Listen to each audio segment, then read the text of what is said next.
नमस्कार दोस्तों, Narayan commerce academy में आपका स्वागत है। आज हम लोग चर्चा करने वाले हैं पूंजी संरचना के बारे में। कैपिटल स्ट्रक्चर जिसको इंग्लिश में बोला जाता है। तो वैसे इसका मैं थ्योरी खुद से लिखाना शुरू करूँगा तो ज़्यादा टाइम लग जाएगा, ठीक है। तो सोच रहा हूँ कि इसका जो डेफिनीशन है वो मैं आपको लिखा दूँ, ठीक है। और इसके जो मेन पॉइंट है, मेन पॉइंट को क्या करूँ, मैं लिखा कर एक्सप्लेन करता चलूँ, ठीक है। 1 से 2 बार आप लोग इसको देख लेना, आप लोगों को समझ में आ जाएगा। अगर यहाँ से क्वेश्चन आता है तो आप लोग उसको ईजिली टैकल कर पाओगे, ठीक है। तो ये पूंजी संरचना के बारे में कंप्लीट रहेगा, इसके बाहर से कुछ आने वाला नहीं है, ठीक है। तो पहले हम इसके डेफिनेशन पे जाते हैं। डेफिनेशन के बाद देखेंगे कि अगर कोई कंपनी है तो कंपनी का जो कैपिटल है उसको स्ट्रक्चर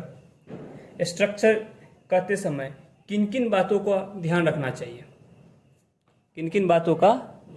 रखना चाहिए, इसके बारे में हम लोग पढ़ेंगे, ठीक है। तो चलिए शुरू करते हैं।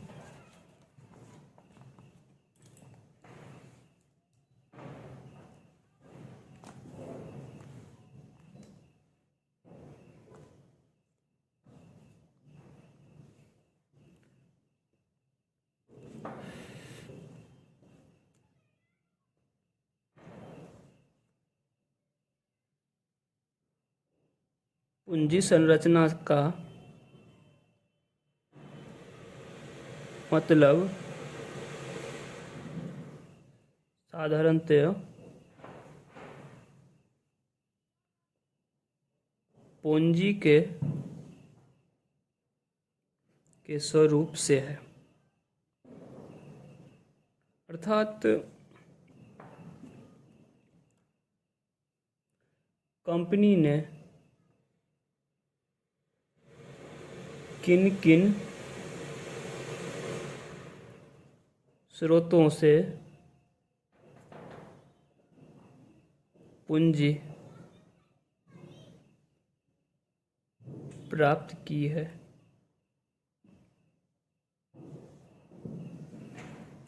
ठीक है।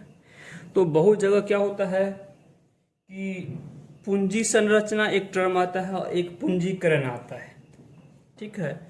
तो दोनों को एक ही टर्म में इसको समझा जाता है, लेकिन एक्चुअल में कुछ ऐसा है नहीं, दोनों में डिफरेंस है।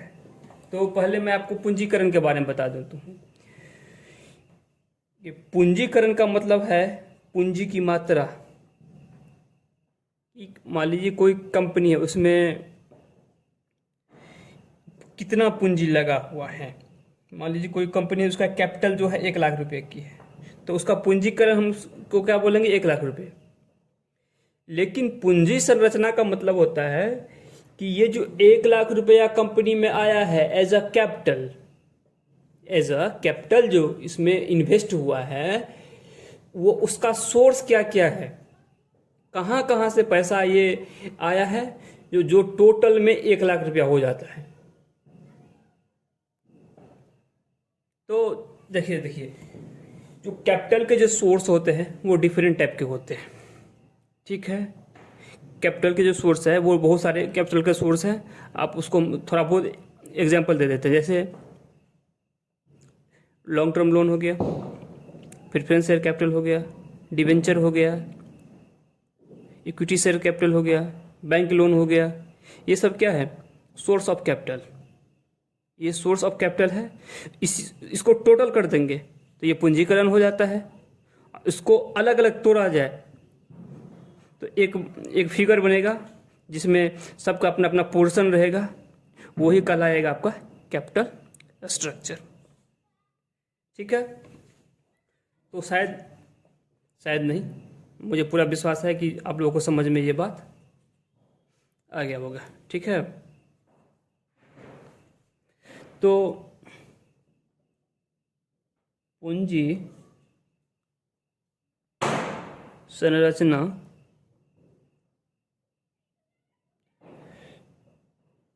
का तात्पर्य है कि पूंजीकरण में पूंजी किस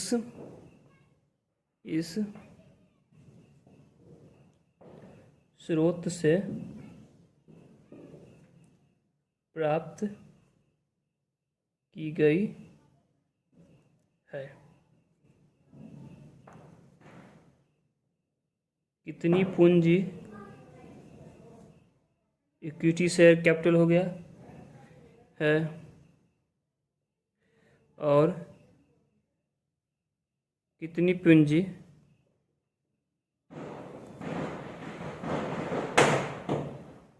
डिबेंचर है, लोन है।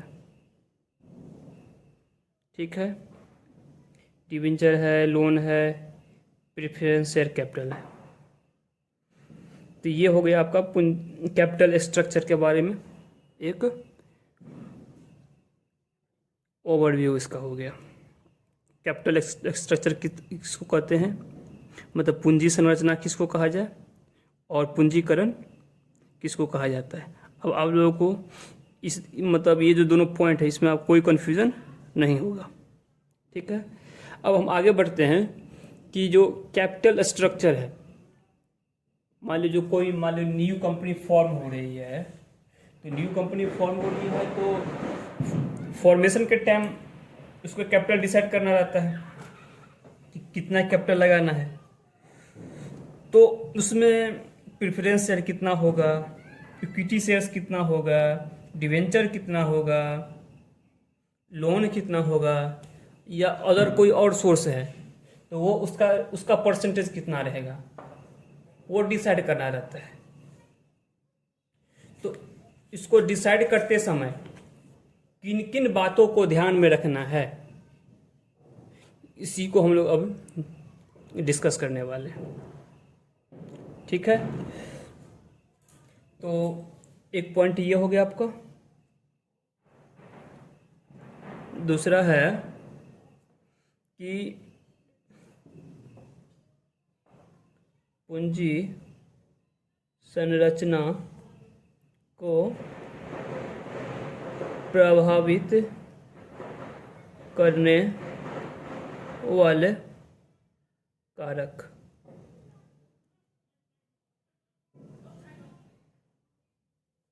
ठीक है, तो देखिए होता क्या है, कंपनी की सफलता जो है उसकी फाइनेंशियल प्लानिंग, मतलब फाइनेंशियल प्लानिंग इसको हिंदी में बोल दिया जाए तो वित्तीय योजना एवं पूंजी संरचना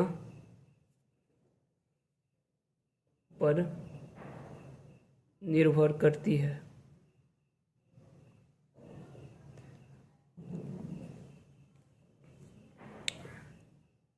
कंपनी को हमेशा एक आदर्श पूंजी संरचना के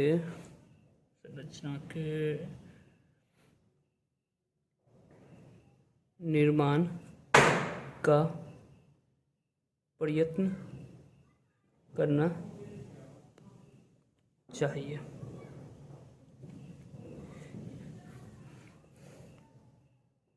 पूंजी संरचना को प्रभावित करने वाले निम्नलिखित तत्व हैं। तो इसको क्या करते हैं, दो भाग में बांट देंगे।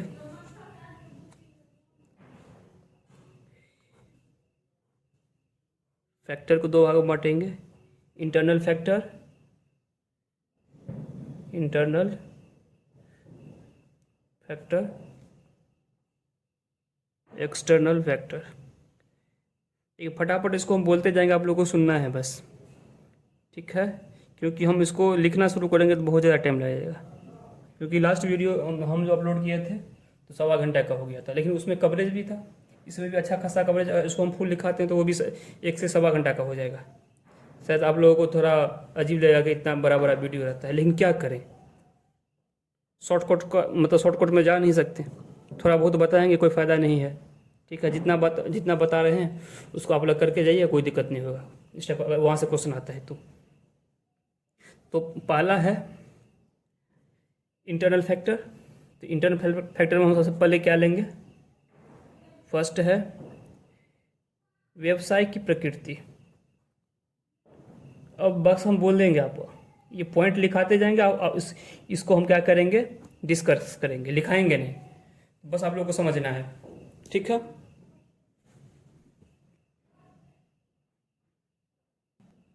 पहला पॉइंट हो गया व्यवसाय की प्रकृति। तो इसका क्या मतलब हुआ, देखिए कोई भी कंपनी है, कंपनी की जो कैपिटल स्ट्रक्चर है उसके व्यवसाय के नेचर पर निर्भर करती है।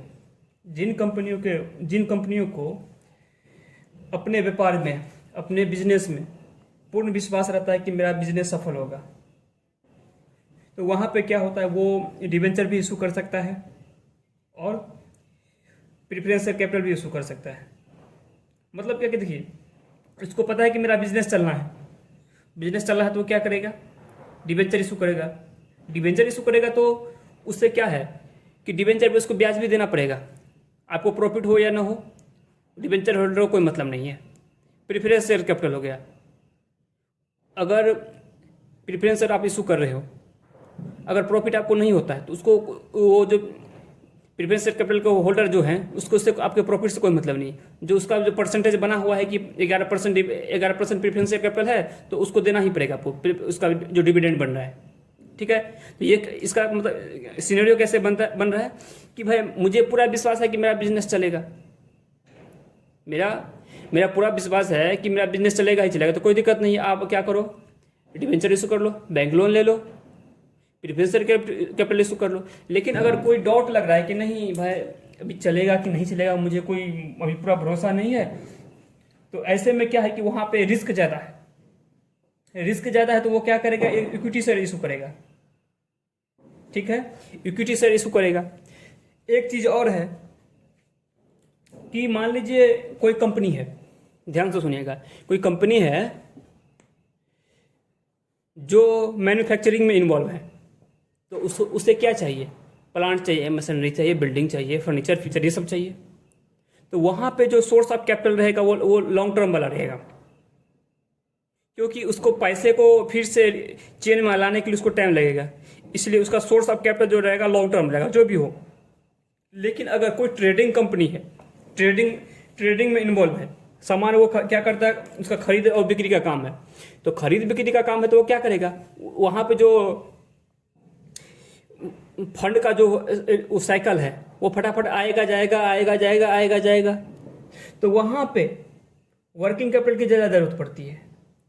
ठीक है, तो अगर ऐसा केस है तो वो क्या कर सकता है, शॉर्ट टर्म कैपिटल से अपना काम चला सकता है, शॉर्ट टर्म कैपिटल से।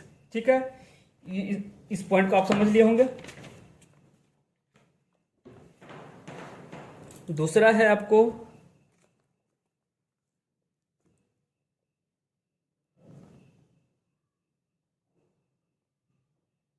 नियमित एवं निश्चित आय की संभावनाएं। अब देखिए कि अगर कोई बिजनेस है जिसमें रेगुलर आ रहा है, रेगुलर इनकम हो रहा है, सर्टेन जो परसेंटेज है इनकम का उतना आना ही आना है, वो आ ही रहा है, तो कोई दिक्कत नहीं है।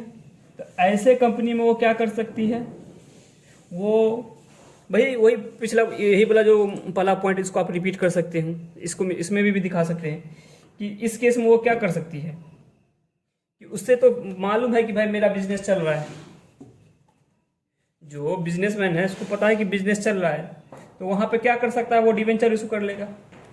डिवेंचर इशू करके क्या करेगा, वो इक्विटी शेयर्स होल्डर के जो वो है डिविडेंड है उसको ऊपर कर देगा, उसका रेट ऑफ जो डिविडेंड है वो बढ़ जाएगा।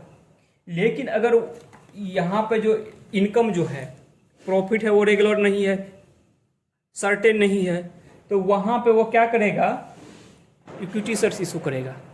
क्योंकि इक्विटी शेयर्स के केस में क्या होता है कि वहाँ पे जरूरी नहीं है कि इक्विटी शेयर होल्डर को डिविडेंड दिया ही जाए, जरूरी नहीं है। लेकिन डिवेंचर और preference share capital bank loan हो गया ना, उसको आपको देना ही पड़ेगा, उसके प्रॉफिट से आपको कोई मतलब नहीं है। समझ गए ना। चलिए तीसरा पॉइंट है संपत्ति का ढांचा।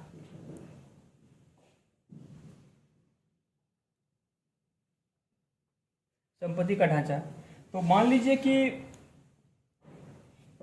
अब कोई बिजनेस है तो बिजनेस में ये देखा जाएगा कि भाई उसके पास जो संपत्ति है, मतलब जो फिक्स एसेट्स है, करेंट एसेट्स है, उसका नेचर क्या है, वो नेचर क्या है।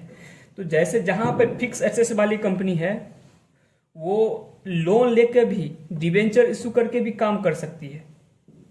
कैसे, मान लीजिए उसके पास क्या वो है, फिक्स एसेट्स है, तो बैंक में वो क्या करेगा, जमानत के तौर पर इसको रख सकता है, संपत्ति को, फिक्स एसेट्स को, उसके अगेंस्ट में वो क्या करेगा, लोन लेगा, उससे अपना बिजनेस करेगा।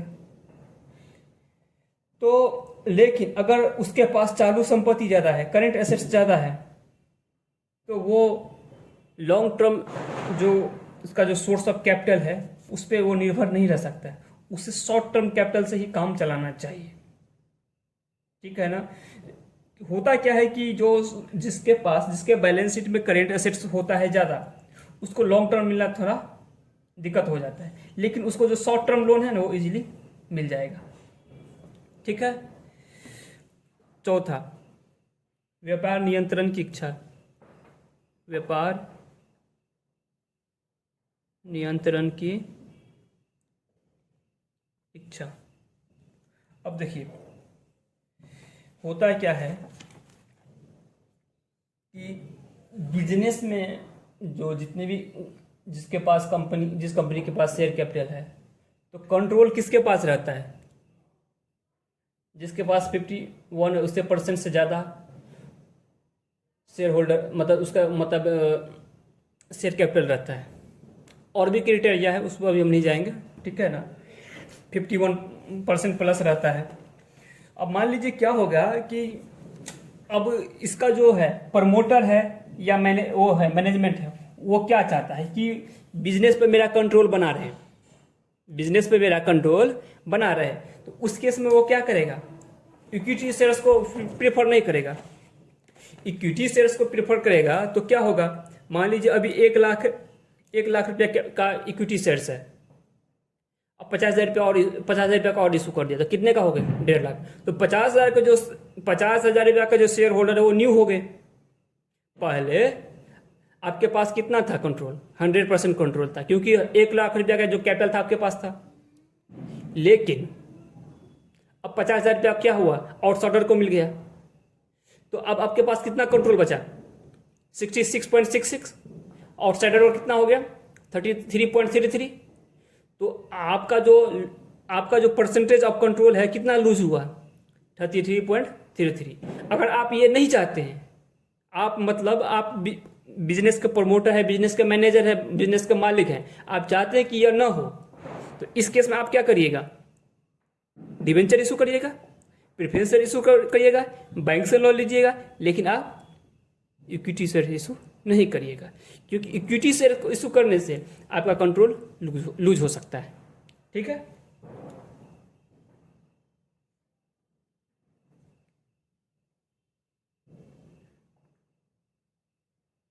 परिचालन अनुपात।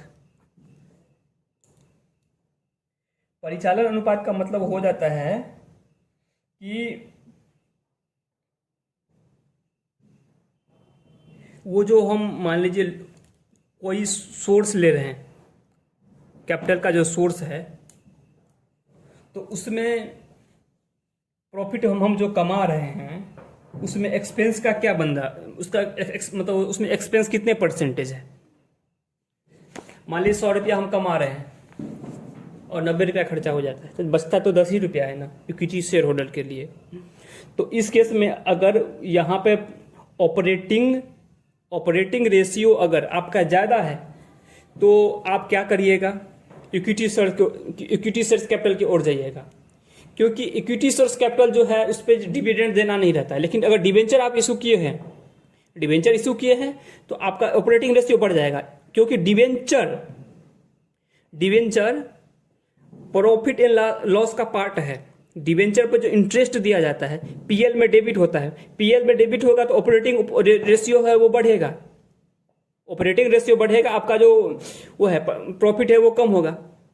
अगर उसको आप कंट्रोल में रखना चाहते हैं, कम करना चाहते हैं, तो आप डिवेंचर के जगह, बैंक लोन के जगह आप क्या करिएगा, इक्विटी शेयर्स इशू करिएगा। एक पॉइंट ये हो गया।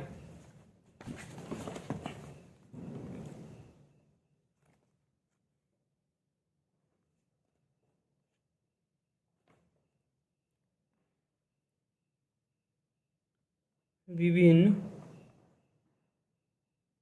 साधनों का महत्व। अब देखिए,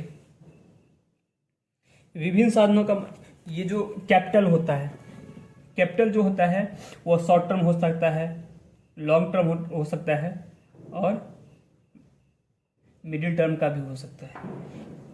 तो कंपनी को कैसा, मतलब किस तरीके का कैपिटल चाहिए, ठीक है, शॉर्ट टर्म चाहिए कि मीडियम टर्म का चाहिए कि लॉन्ग टर्म चाहिए, सबका अपना एडवांटेज है, डिसएडवांटेजेस हैं, उसको ध्यान में रखना चाहिए। सबके अपने अपने महत्व हैं,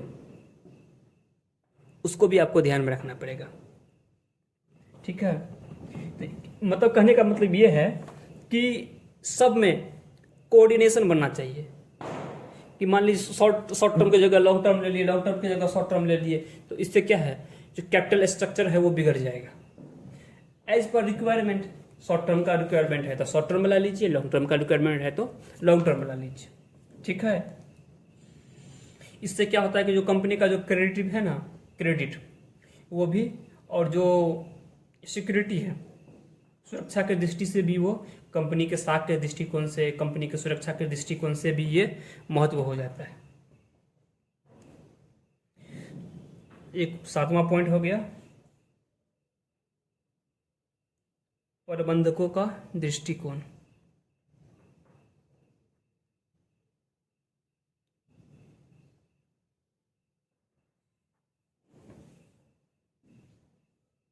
अब देखिए, जो कंपनी के जो मैनेजमेंट होते हैं उनका जो किसी भी प्रॉब्लम को लेकर, किसी एक पार्टिकुलर प्रॉब्लम को लेकर उनका अपना अपना क्या है, परसेप्शन होता है कि इसको कैसे सुलझाना है, इसको कैसे रिजॉल्व करना है। हर एक मैनेजर जो है, जितने भी प्रबंधक होते हैं, उनका जोखिम हो गया, आय हो गया, सबके प्रति अपना अपना दृष्टिकोण होता है। तो जो मैनेजर है, मैनेजमेंट है, उसका दृष्टिकोण भी, प्रबंधक का दृष्टिकोण भी कैपिटल स्ट्रक्चर को हिट करता है। अगर वो रिस्क लवर है, अगर मैनेजमेंट रिस्क लवर है तो वो डिवेंचर को उड़ जाएगा, इसको रिस्क से खेलना अच्छा लगता है तो डिवेंचर को उड़ जाएगा। लेकिन वो अगर रिस्क अवर है, रिस्क से उसको डर लगता है, रिस्क से उसको इश्क नहीं है, वो क्या करेगा, पीसीएस जाएगा, पीसीएस नहीं सॉरी ईसीएस जाएगा, क्या मैं बोल रहा हूँ, इक्विटी शेयर्स कैपिटल की ओर जाएगा। ठीक है, तो एक 7 पॉइंट ये हो गया, 7 पॉइंट ये हो गया, और ये हमारा इंटरनल हो गया। अब एक्सटर्नल की ओर जाते हैं।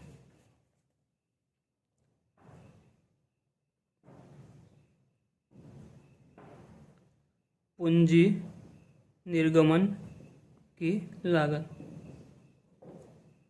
Cost of issue.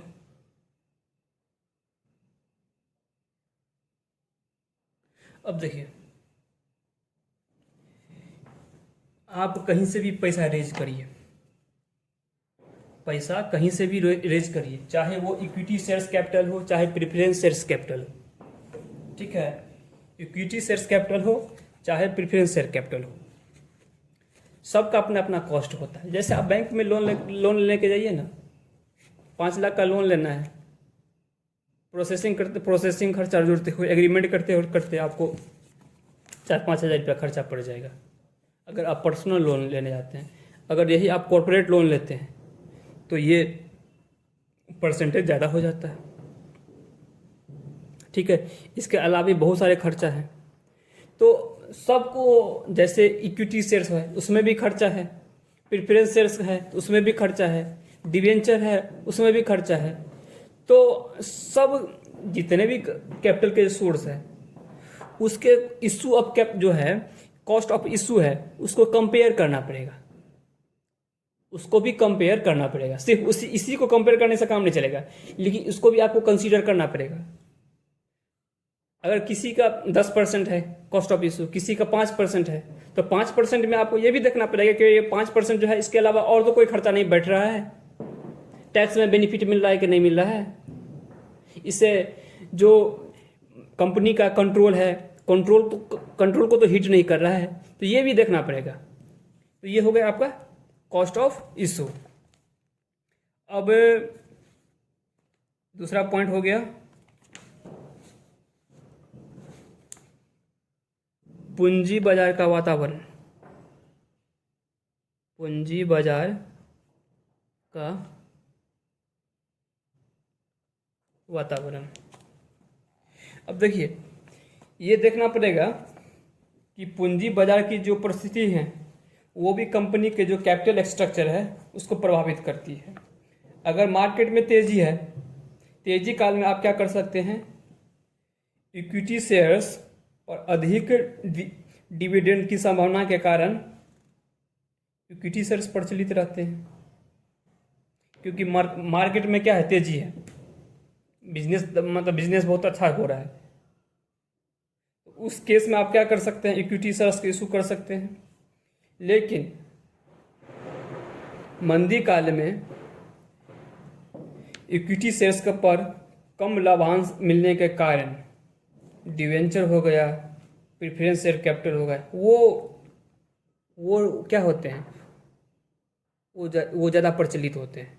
क्योंकि देखिए, मंदी है, मैं लॉजिक बता देता हूँ, मंदी है तो कंपनी को प्रॉफिट कम होगा, कंपनी प्रॉफिट कम होगा तो भाई इक्विटी शेयर्स को देगा क्या। लेकिन डिवेंचर और प्रेफरेंस शेयर के केस में ऐसा नहीं है, प्रॉफिट कम हो या ज़्यादा हो उसको उससे कोई मतलब नहीं है। तो तेजी के केस में अगर मार्केट बढ़िया है, मार्केट का कंडीशन अच्छा है, तो वहाँ पे प्रेफरेंस शेयर्स, अगर मंदी है तो इक्विटी शेयर्स कैपिटल और प्रेफरेंस शेयर कैपिटल, ये सब लोकप्रिय होते हैं, ठीक है। तीसरा पॉइंट हो गया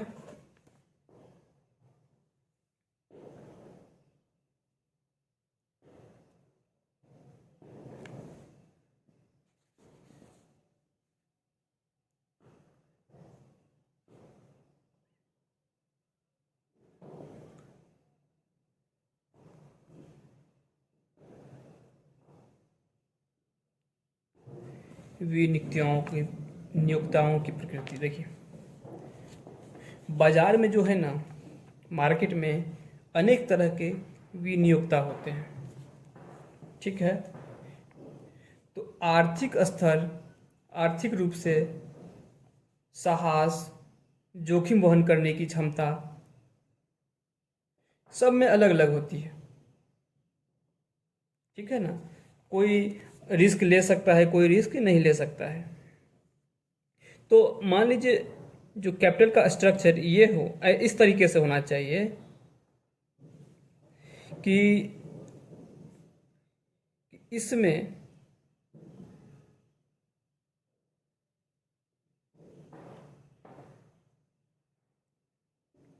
देखिए, इसको थोड़ा देखिए, एक जैसे एक एग्जांपल के थ्रू समझते हैं।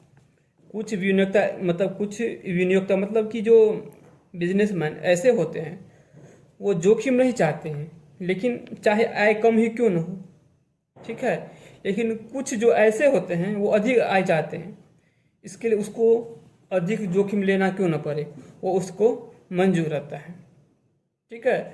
तो कंपनी का जो कैपिटल स्ट्रक्चर है वो विनियोक्ताओं पे भी डिपेंड करता है।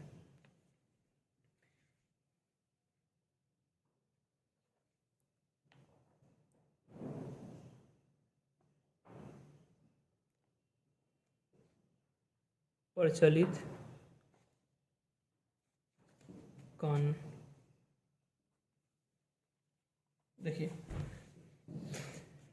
कर जो टैक्स से रिलेटेड जो नियम है वो भी कंपनी के कैपिटल स्ट्रक्चर को प्रभावित करती है।